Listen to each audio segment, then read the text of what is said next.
Hoje nós estamos aqui para fazer o estudo da terceira lição da revista Crescendo na Palavra, uma publicação do CETEMIT.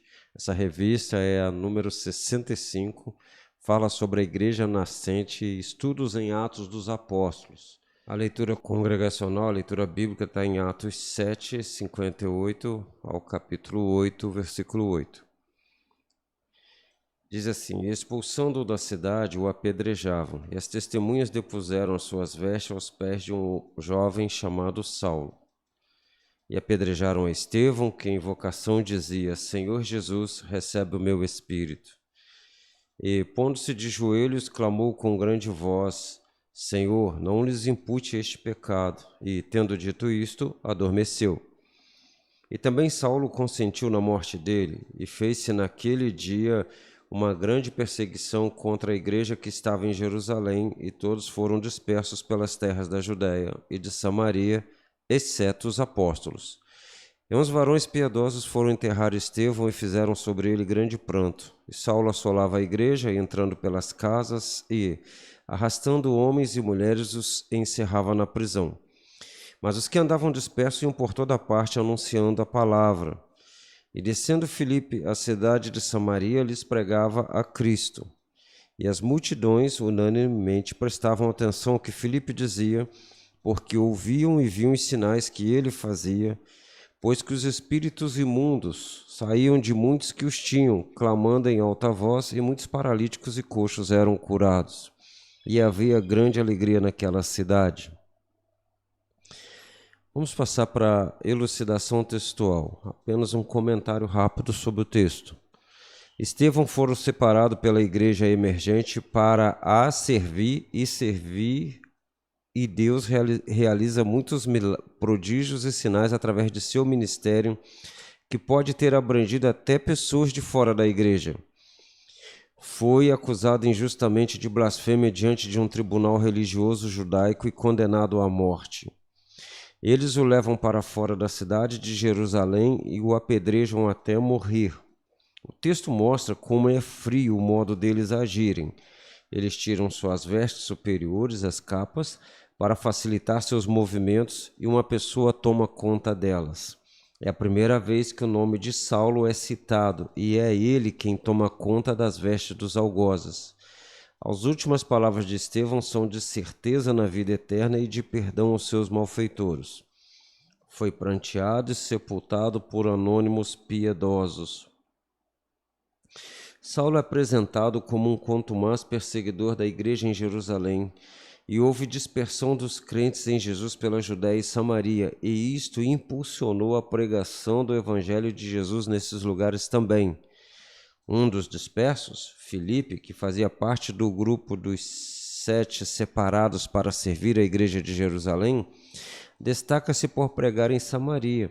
As multidões prestam atenção nas suas palavras e Deus opera muitos sinais miraculosos através dele, de forma que grande alegria chegou na cidade. Essa é uma explicação rápida sobre o texto, chamada elucidação textual. É Mateus 28, 19 e 20, na segunda-feira. Fala da grande comissão, onde Jesus ordena que seus discípulos preguem em toda a terra, em todo o mundo, e enquanto fazem isso, vão fazendo discípulos, vão batizando-os em nome dele, em nome do Pai, do Filho e do Espírito Santo. Em Atos 9, versículos 15 e 16, separado para a terça-feira, Deus diz a Ananias que Saulo iria levar seu nome aos gentios, mesmo em meio a sofrimentos.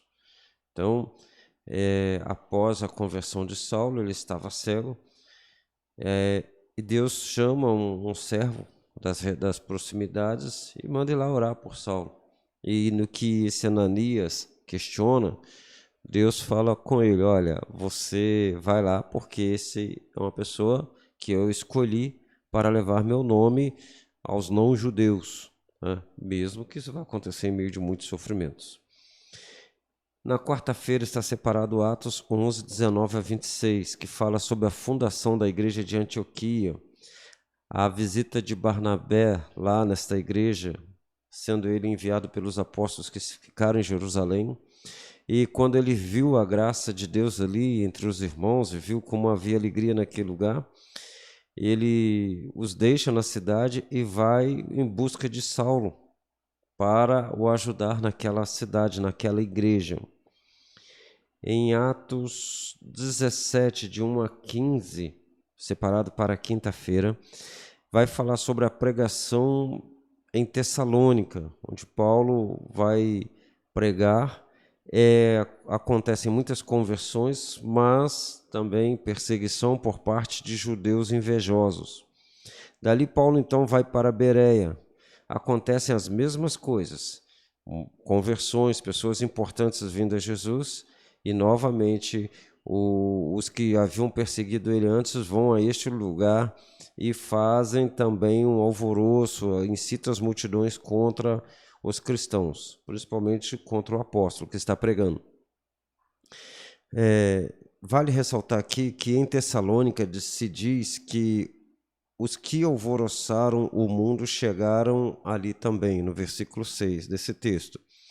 Em Bereia se observa que os ouvintes conferiam tudo nas Escrituras, conforme eles iam ouvindo a pregação dos cristãos. Isso está no versículo 11. Em Atos 18, de 5 a 11, que é o texto separado para sexta-feira, fala sobre Paulo em Corinto. Parece já estar no limite, ele já não está aguentando mais as perseguições ali, mas Deus lhe diz que ainda tinha muito povo naquela cidade, que era para ele não desanimar, porque o Senhor estava com ele.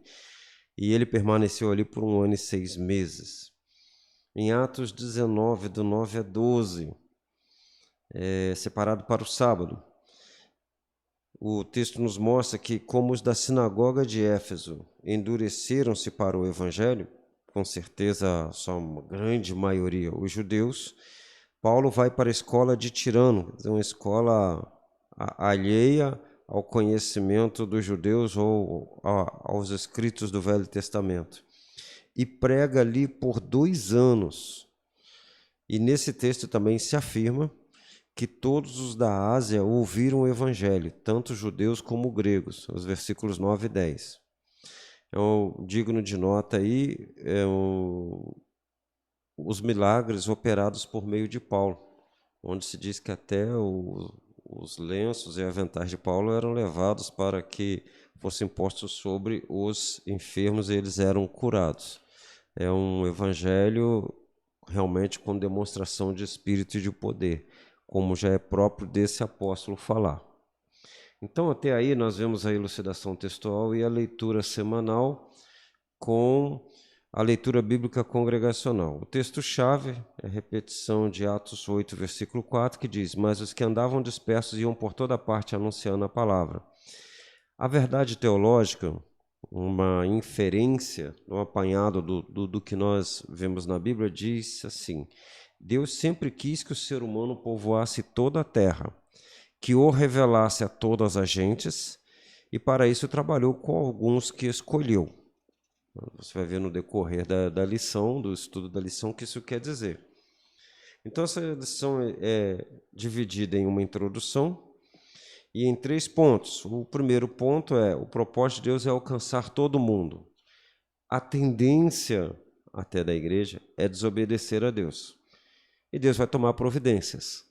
E logo após é feita a conclusão, então, em cima desses 3 pontos. Então, a introdução diz assim: Estevão é destacado como um crente que leva a sério o seu chamado. Ao invés de ficar quieto, servindo às mesas como o máximo de suas atribuições, que ele faz isso muito bem em Atos 6, de 1 a 7, ele põe sua comunhão com Deus ao serviço do próximo. Ele põe sua comunhão com Deus ao serviço do próximo. No mundo perdido, onde a cegueira espiritual, isso está registrado em 2 Coríntios 4, versículos 3 a 4, que diz que o Deus desse século cegou o entendimento dos incrédulos. Então, essa cegueira não deixa enxergar o bem em favor de todos. E é de se esperar a inveja atuando em grupos religiosos que veem sua parte na credulidade do povo e suas fontes de lucro e poder ameaçadas. ainda que eles podiam prestar as mesmas coisas se o quisessem. Como a mentira é essencial para toda seita e é imoral, continuando nisso, lançam mão da força e tiram a vida do aparentemente mais fraco. Mas quem ficou sem o benefício foi a sociedade. Então, você observa nesse texto aqui, nessa pequena introdução, que um homem, ele não só faz o serviço aparente que a igreja chamou para fazer, mas também ele coloca a sua comunhão a favor da sociedade. Ou seja, a Bíblia diz que muitos sinais, muitos milagres eram operados por meio de Estevão. Ele podia só estar cuidando das mesas, cuidando de fazer ação social, só isso. Mas o que tudo indica que não. Mas quando isso se evidencia, aqueles que não têm comunhão com Deus ou nem queriam vir a Jesus, eles começam a atacá-los, porque eles estão disputando a credulidade do povo. E isso, quando alguém acredita em você, quando muita gente acredita em você, isso costuma ser fonte de lucro e de poder. Então, eles atacam a Estevão. Só que só falar dele não adiantava, porque o que ele fazia sobrepujava todas as acusações.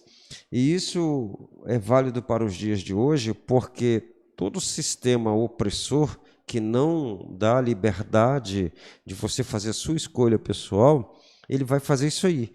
Ele tem que falar mentira, ele tem que tentar impor essa mentira na mente das pessoas. E quando ele não consegue, ele parte para as partes, ainda que a mentira já é extremamente imoral, ele consegue ir mais longe, de onde ele vai até para a agressão, como a tela mostra aí, sobre as esferas de pressão. Isso aqui está sendo mostrado, a questão dessa esfera de pressão pelos cristãos, mas você sabe que em algumas relações sociais as coisas vão acontecer do mesmo jeito, né? Os últimos movimentos têm mostrado isso. Começa pela vida privada, tá? Onde a pessoa é menosprezada nela mesma, ataca-se a família para desassociar as pessoas, porque elas separadas são mais fáceis de perder identidade, vai para a comunidade, onde você, para ser aceito por uma comunidade, que todo ser humano quer essa aceitação, você acaba negociando até alguns valores, ou se perdendo dos valores, ou perdendo, esquecendo, mesmo que você não os negue, não vê a utilidade prática na tal a corrupção da sociedade. Então isso acontece uma diluição. Outra coisa que é preciso fazer também é atacar a igreja, porque ela se mantém fiéis a valores recebidos desde a sua fundação. Então, ela não briga com cultura de ninguém, ela só mantém os valores dela também. E vai para o âmbito da nação, podendo ir até para as instituições de autoridade da nação, as esferas de autoridade, e, por fim, a violência, seja ela por parte das próprias autoridades ou apenas tendo a anuência dessas autoridades, quando simplesmente não se defende aquele que só está expondo ideias, aprendizados sem usar da violência. Então vamos para o ponto 1, que diz que o propósito de Deus é alcançar todo o mundo. O texto desse ponto diz assim: desde o chamado de Abrão, o Senhor mostra a universalidade de sua revelação e o propósito de o usar para abençoar todas as famílias da terra. Isso está registrado em Gênesis 12, de 1 ao 3. Essa bênção pode ser entendida como a pregação que chama a conversão ao único Deus Salvador, ou a punição por causa da recusa ao convite da graça e rancor ou inimizade contínua contra o povo que Deus separou para si, como nos casos em que nações foram destruídas, e isso evidenciava que toda a terra é do Senhor. Ele estabelece seu reino soberanamente. Nós podemos citar aí os exemplos da nação de Edom, que é profetizada por Obadias, e com relação à Síria, que é profetizada por Naum. Ele vai deixar, esses profetas vão deixar bem claro que essas nações vão desaparecer, né? E aconteceu. Voltando ao texto, quando Israel como uma nação é levantado para mostrar a grandeza de Deus, esse mesmo objetivo está implícito, está em 1 Reis 8, 41 a 43. Os profetas e os salmistas anteviram esse alcance. Há várias referências em Isaías, Daniel também fala isso, Malaquias também, e alguns salmos também mostram isso, que toda a terra, todo o reino pertence ao Senhor. Israel foi predestinado por Deus para uma função, e isso não o fez superior às outras nações com relação à salvação. Como explicar isso aí? O anunciante leva a salvação que ele mesmo precisa. O anunciante leva a salvação que ele mesmo precisa. Israel era o anunciante. Separação para o serviço é privilégio de servir, servindo com o que Deus manda entregar a quem quer. Nunca foi outra coisa na mente divina. Você pode comparar isso aí com Romanos 11, 32, Gálatas 3, 22, que você vai entender que realmente Israel foi chamado por Deus, separado por Deus das outras nações, para um propósito de Deus para as nações também. Então, ele não era melhor do que as nações a quem ele se referia numa escala humana, ok? O caso mais destacado no início da perseguição que potencializou a fé fora de Jerusalém foi Filipe, o evangelista. Após pregar em Samaria e levar grande alegria ao conhecimento do Evangelho do Evangelho de Cristo naquela cidade, isso está em Atos 8, versículos 4, 5 e 8, evangelizou apenas uma pessoa num lugar ermo, por ordem do anjo do Senhor, isso em Atos 8, 26 a 39. Terminada essa última tarefa, ele prossegue até Cesareia, mas vai passando por cidades e anunciando o Evangelho, está em Atos 8, 40. É em Cesareia, um centro de vida libertina e idolatria, que a última referência a Filipe é feita, e a vida dele e sua casa prosseguem normalmente. Atos 21, 8 e 9. Então, Filipe sai para pregar, ele chega em outra cidade, uma capital, por sinal, e ali, digamos que ele tem sucesso no que ele está fazendo, levando em consideração que muitas pessoas creram, que Deus o usava também em sinais, mas quando tudo estava ainda preparado, até com a concessão do Espírito Santo, uma vez que os apóstolos Pedro e João foram lá, a coisa parecia então estar indo de vento em popa, segundo o modo de pensar humano. Mas o Senhor fala com o Filipe e o leva para um outro lugar. E nesse lugar ele vai pregar para uma pessoa só. E depois ele vai andando de cidade em cidade até que ele para numa cidade chamada Cesareia. E nada mais é falado dele, a não ser que ele é um evangelista.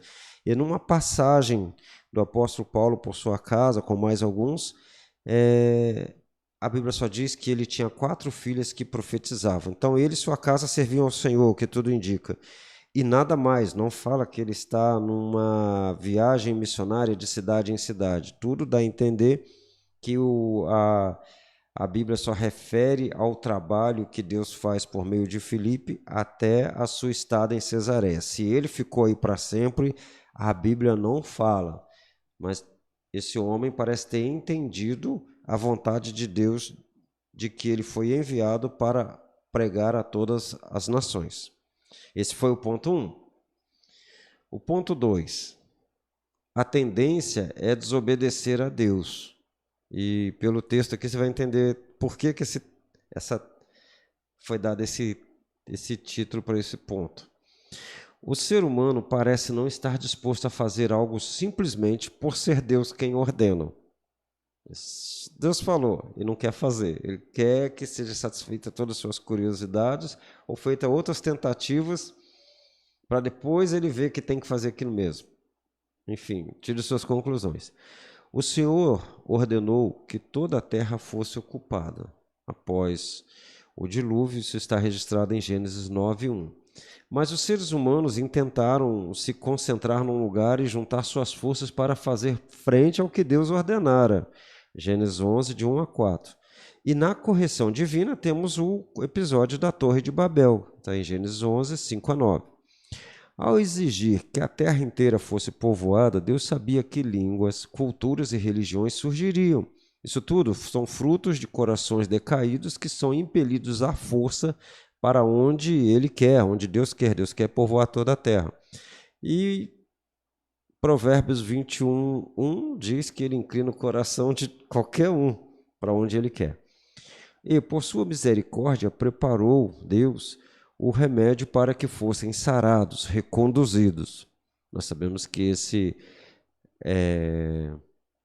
remédio é o conhecimento de Deus. Hoje nós chamamos de evangelho. Por força da natureza humana, o remédio, até esse remédio entre aspas, estar no local definido pouco alcança. Mas Deus salva um povo que passa a lhe amar de todo o coração, tendo sua palavra escrita em seu interior de uma forma mais eficaz, conforme profetizado por Jeremias, capítulo 31, versículo 33.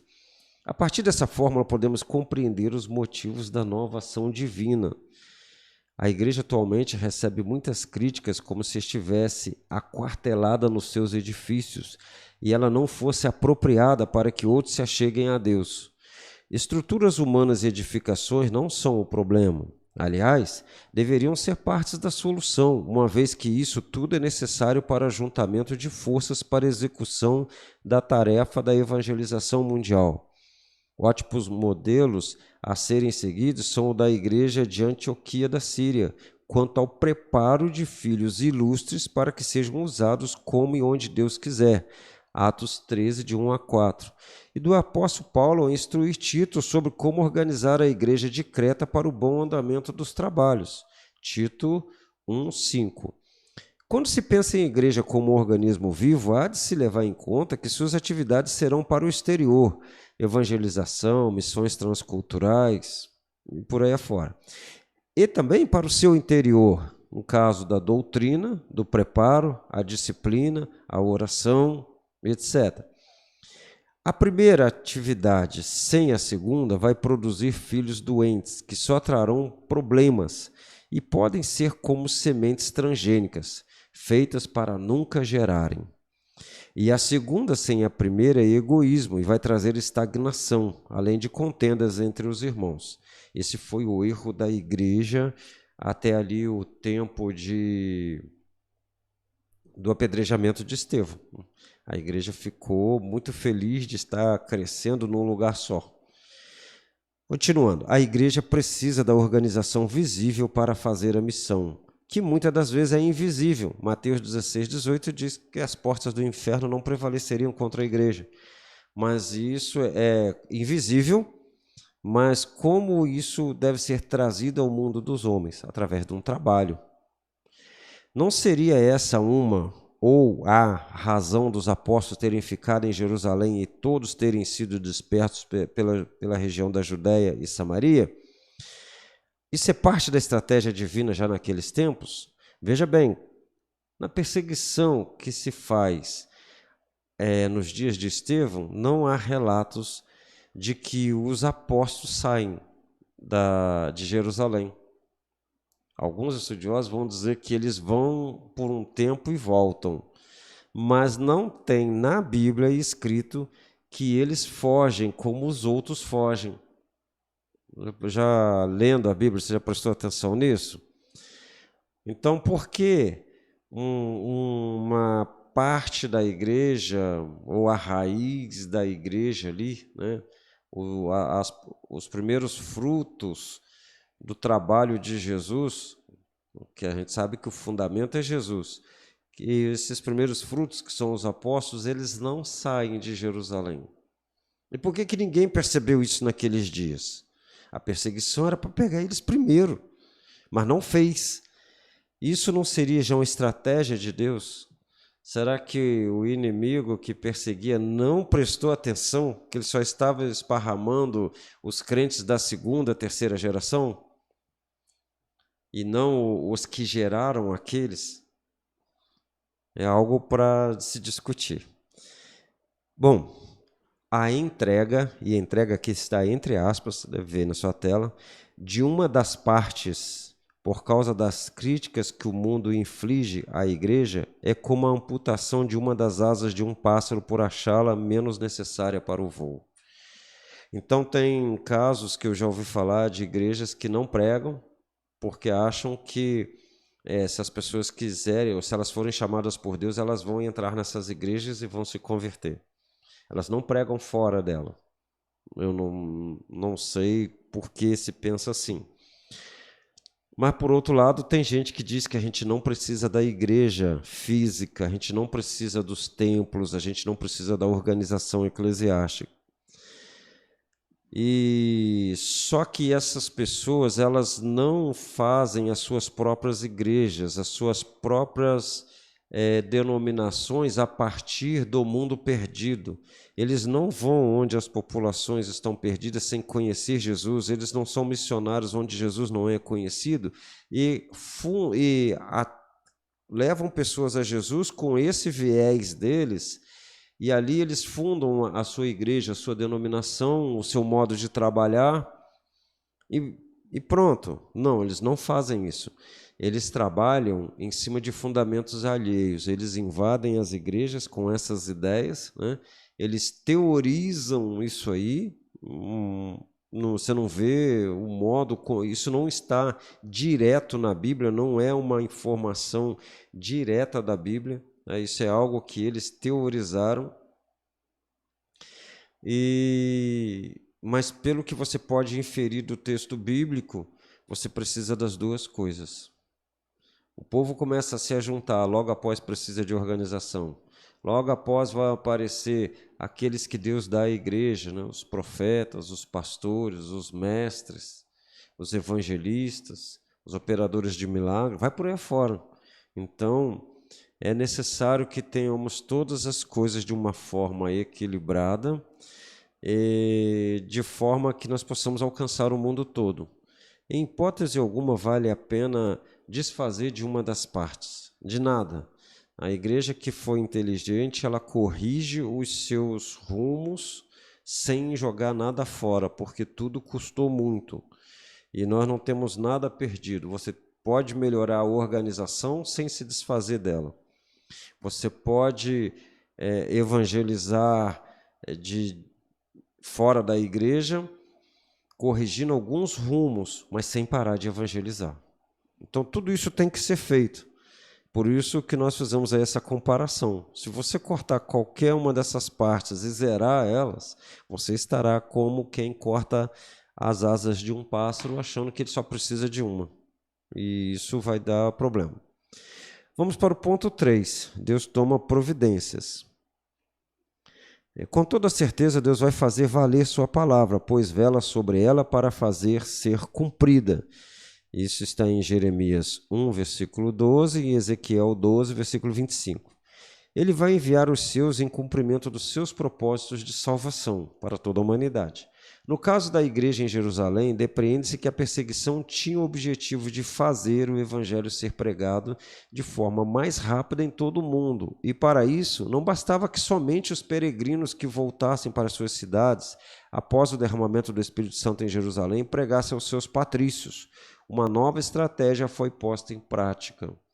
Então, Deus esparrama a igreja de Jerusalém, não deixando apenas para os crentes da segunda, terceira geração, aqueles que tinham que voltar para suas casas após a festa de Pentecostes, onde o derramamento do Espírito foi feito, porque eles sozinhos não seriam capazes ou levariam mais tempo, talvez não teriam todas as informações que os anteriores tinham do Evangelho, conhecimento da lei do Velho Testamento para pregar. Então, era necessário que toda essa informação fosse esparramada para o mundo. Daí se dizer que Deus deixou a perseguição acontecer para que eles fossem pelo mundo afora, ok? Nos tempos da antiga aliança, Deus escolhe um povo, o chama de reino sacerdotal. Esse é o povo de Israel, isso está em Êxodo 19, versículos 4 a 6. E ele os planta em uma região estratégica do mundo conhecido naquela época. É o fértil crescente, que é um caminho e também a cobiça de todos os povos da época. Era uma ponte natural entre os continentes, entre todo o mundo conhecido daquela época. Por que ele faz isso? Para que as nações possam ir conhecer o Deus de Israel e fazer opção por ele, como a rainha de Sabá, que veio conhecer Salomão e ficou encantada. Isso está em 1 Reis 10, de 1 a 13. Havia permissão na lei de Deus para que gentios pudessem se tornar hebreus pela fé no Deus desse povo. Esse registro é muito interessante ler todos eles em Êxodo 12, 44 e 48, em Josué 6, 25, em Rute 1, 16 e Salmo 22, 27. Isso é tão importante que Rute e Raabe são mulheres estrangeiras, são de nações condenadas por Deus, mas é interessante que elas são citadas na genealogia de Jesus, dando a entender que a bênção de Abraão era para todos os povos desde o princípio. Isso está em Mateus 1, 5. Aí esse processo de buscar se adequar ao modo de vida e fé dos israelitas para ser aceito como filho de Deus, para ser considerado convertido, chamamos de missão centrípeta, em referência a uma força que puxa os objetos em movimento na borda para o centro de um círculo. As nações deveriam ir a Israel para conhecer Deus. Esse é o sistema do Velho Testamento. Na Nova Aliança, Deus quer que seus filhos vão até as nações e falem de seu amor salvador. Não há uma delimitação geográfica ou política para que as pessoas vão ali para conhecer a Deus, mas a igreja tem a incumbência de anunciar o Evangelho e todos têm a oportunidade de serem aceitas no corpo de Cristo pela fé. O novo nome desse povo, que também é um reino e sacerdote, ou esse novo nome é corpo de Cristo. As referências é 1 Pedro 2,9 e Apocalipse 1,6. A esse novo modo de pregar damos o nome de missão centrífuga, como uma força que empurra do centro de um círculo para a borda, o que tem maior probabilidade de alcance, e não deixa quaisquer motivos racionais dentro da capacidade de compreensão humana corrompida pelo pecado para se pensar em um povo superior, entre aspas, povo superior. Então, no Velho Testamento, as nações tinham que ir conhecer a Deus em Israel. Era um modo de Deus tratar com as nações. Por isso que plantou Israel no centro das nações. O mundo conhecido da época faziam suas transações terrestres passando por dentro de Israel. Ele ligava norte da África, Ásia,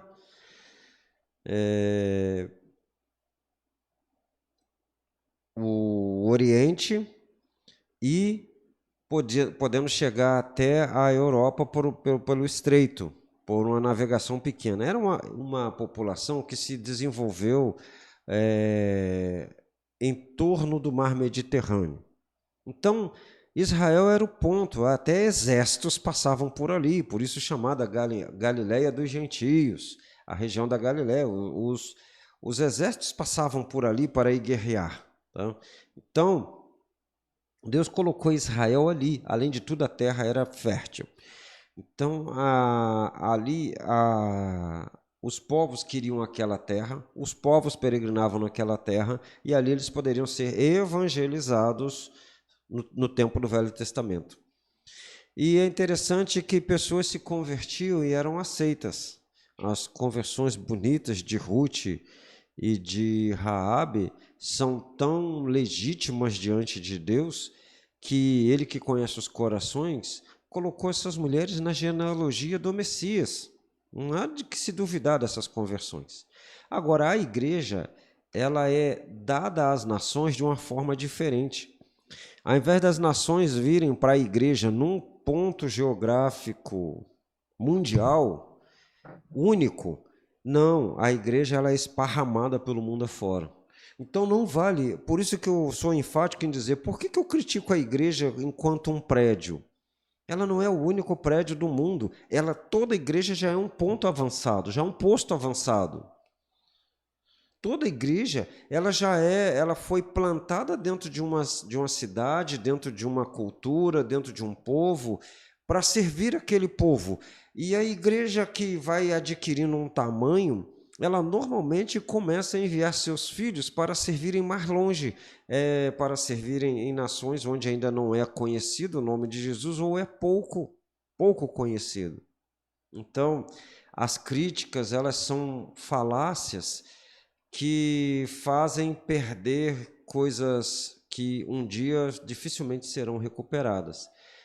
Talvez quem está me ouvindo vai falar assim, mas e os abusos? Falando, não, trata o abuso com o abusado, não com aquele que abusa, e não com a totalidade, porque no caso de Estevão, que nós vimos agora há pouco, as pessoas mataram Estevão, quem perdeu foi a sociedade. Quem perdeu foi a sociedade. Quem matava Estevão, Deus não usava ele para operar milagres. Deus não dava a ele crédito, sem ele ter um nome antes, assim, um nome religioso, para que toda uma sociedade acreditasse nele para dar os donativos na mão dele, para ele distribuir de forma equitativa entre pessoas de diversas etnias até, de diversas línguas. Olha só. Quem perdeu? A sociedade. Então, esse ataque que se faz contra a igreja, querendo tirar a igreja do sistema bíblico, quem está perdendo é a sociedade. Algumas pessoas fazem isso por causa da sua incredulidade, mas a sociedade como um todo perde, quanto a igreja se retrai por força dessas perseguições. Aí que ela vai se aquartelar mais, porque se ela for para dentro das casas, se ela for para dentro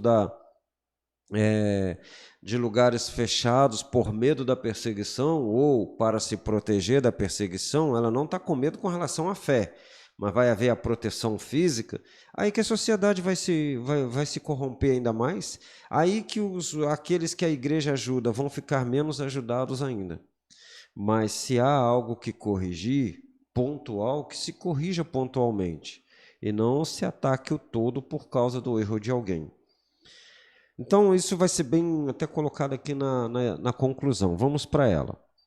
A conclusão diz, por mais difícil de entender que tenha sido a perseguição contra a igreja que estava em Jerusalém, isso por causa das mortes, açoites, prisões, desestruturações de famílias e economias domésticas e outras coisas mais, esse foi o meio que Deus usou para fazer a igreja sair do novo comodismo de se encher do Espírito para si mesma, sem se importar com a salvação do restante da humanidade, nem dar ouvidos à ordem de Jesus de ir por todo o mundo. Essa comodidade dos salvos está se repetindo nos países do primeiro mundo, que passaram a custear missões dos países pobres com seu dinheiro e preparando obreiros locais, entre aspas, para fazerem a obra. Isso não é de todo errado, mas qual a proporção honesta dessa estratégia e do antigo preparo de missionários transculturais que percorriam o mundo anunciando o Evangelho, levando também um desejo de progresso social e científico aos povos? Isso não seria um compartilhamento das bênçãos dessa terra também? Então, observe esse pedacinho aqui, antes de nós acabarmos de ler, que antes nós ouvimos falar, nos tempos das grandes missões mundiais, que missionários vinham de países de primeiro mundo, ou iam de países de primeiro mundo para países de pouco desenvolvimento, e eles levavam tecnologia consigo, levavam conhecimentos médicos consigo, além de pregar o Evangelho. Isso levava, primeiro, o Evangelho levava à conversão, e a presença deles nesses países levavam pessoas a desejar ser abençoado daquela forma. Então, a pregação do Evangelho tinha o objetivo de levar vidas a conhecer a Jesus, mas também gerava crescimento pessoal e a busca por crescimento técnico-científico nos países onde havia o evangelismo. E isso, podemos dizer, sem a intenção de subjugar esses povos, como hoje a tecnologia faz. Na verdade, era dado a eles o desejo de desenvolver tecnologia. Um exemplo que eu posso citar aqui, eu estou fazendo isso de memória, pode ser que eu não consiga fazer tão bem. É um homem chamado Paul Brand. Ele é um doutor, né? Foi, né? Um doutor. E missionário, filho de missionários. Ele chegou a ter crises na fé como missionário, mas é interessante que esse homem foi o que mais entendeu sobre cura da lepra, né? Que hoje a gente conhece como hanseníase, no seu tempo. Foi ele que descobriu como que essa lepra atua e por que ela mostra aqueles defeitos físicos nas pessoas. Ela faz defeitos físicos. E ele levou pessoas necessitados que não poderiam pagar uma aspirina. Ele deu cura a essas pessoas com métodos de tratamento avançadíssimos em regiões inóspitas, paupérrimas no seu tempo, onde ele estava servindo como missionário. Ele largou a metrópole, a cidade grande, o país desenvolvido, e foi desenvolver ainda mais os seus conhecimentos médicos, andando no meio dos pobres, como missionário. Então você observa aí, quando você não quer mais fazer isso, quando os países ricos também não querem mais fazer isso, porque meu filho foi feito para ser uma pessoa de país de primeiro mundo, ele não pode ir para o terceiro, quarto mundo pregar o evangelho, porque ele vai atrasar a vida dele. Será que isso é justo? Preparar obreiros dos países onde o evangelho vai ser feito, vai ser levado, é bíblico. Paulo fazia isso. É bíblico. Mas é engraçado que Paulo não volta para casa e fala assim, ó, agora vocês vêm para cá que eu vou ensinar vocês no seminário de Paulo, aqui em Antioquia, para vocês voltarem para os seus países. Ele não faz isso. Ele leva a vida dele toda pregando o evangelho fora do seu habitat, seu primeiro habitat. Então, é algo que a gente tem que pensar bem. Por que a igreja está recuando, principalmente as igrejas que têm condições de enviar os seus filhos para missões? E até porque a igreja, através de seus membros, está se tornando mesquinha para ofertar para missões. A igreja quer ofertar para ver a sua oferta ser usada a seu favor em conforto, em festas, confraternizações entre os crentes. Isso é bom sim, mas tem que haver um equilíbrio. A gente não pode sair de um zero de um lado e para o zero do outro. Nós temos que ter o equilíbrio. Diz-se que uma igreja que realmente quer crescer, segundo os padrões divinos, ela gasta de 50% a 80% da sua arrecadação com a missão fora do seu alcance como igreja, onde ela vai poder mandar somente alguns. Ela tanto manda os seus para essa obra e sustenta, como também envia recursos financeiros para aqueles que estão em postos avançados. Fica aí essa observação. É também para nós observarmos, aqui terminando de ler a conclusão, o seguinte: a resposta para a pergunta que nós havíamos feito sobre o compartilhamento da bênção da terra pode ser difícil, mas pense na estagnação na fé, perda da juventude dos países de primeiro mundo e como se tornaram alvo da antipatia mundial, perdendo até posição de destaque em questões econômicas. Então, países que cresceram demais, tempo que a igreja deles era evangelizadora, missionária. Será que a perda da sua juventude, a estagnação na fé, esses países hoje estão fechando igreja, vendendo igreja para virar boate, prédio de igreja para virar boate? Você fala, não, mas os crentes agora aprenderam que eles não precisam mais de prédio. Mas eles não são crentes mais também, eles sumiram. eles não estão podendo arcar com os custos que sobraram, não estão podendo arcar com os custos do próprio prédio. Para pensar, de tão poucos que eles ficaram. Valeu a pena inverter a tarefa da evangelização no mundo? Então, a igreja foi feita para não ter sossego nessa terra. Por mais que ela cresça, por mais que ela se estabeleça, ela é feita para o mundo todo. Cada igreja, a partir do seu ponto de nascimento, ela é feita para evangelizar ali e para evangelizar o mundo todo. Não existe uma igreja local que ela tenha o direito de ser somente local. Ela pode estar local porque Deus ainda não lhe deu os recursos, porque ela ainda não foi despertada para os recursos para ir mais adiante. Mas uma igreja local pobre, deixa eu só falar uma posição minha, ela pode ser a fornecedora de material humano para a evangelização mundial. Porque eu posso não ter dinheiro ainda, mas eu tenho a Bíblia, eu tenho a oração, eu tenho a informação das necessidades mundiais do Evangelho. Então eu posso estar me preparando. E que a igreja atual pense nisso, que não precise acontecer morte de Estevão para a igreja sair do seu lugar de comodismo para ir pregar o Evangelho. Eu não estou falando em perseguição só por causa da fé, não. No nosso caso aqui, o estudo é a perseguição que levou ao crescimento. Será que Deus teria que usar de outros meios para me fazer crescer? Não seria bom eu aprender já com a história? O livro de Atos dos Apóstolos também foi escrito para que eu pudesse aprender com a história da igreja. Amém?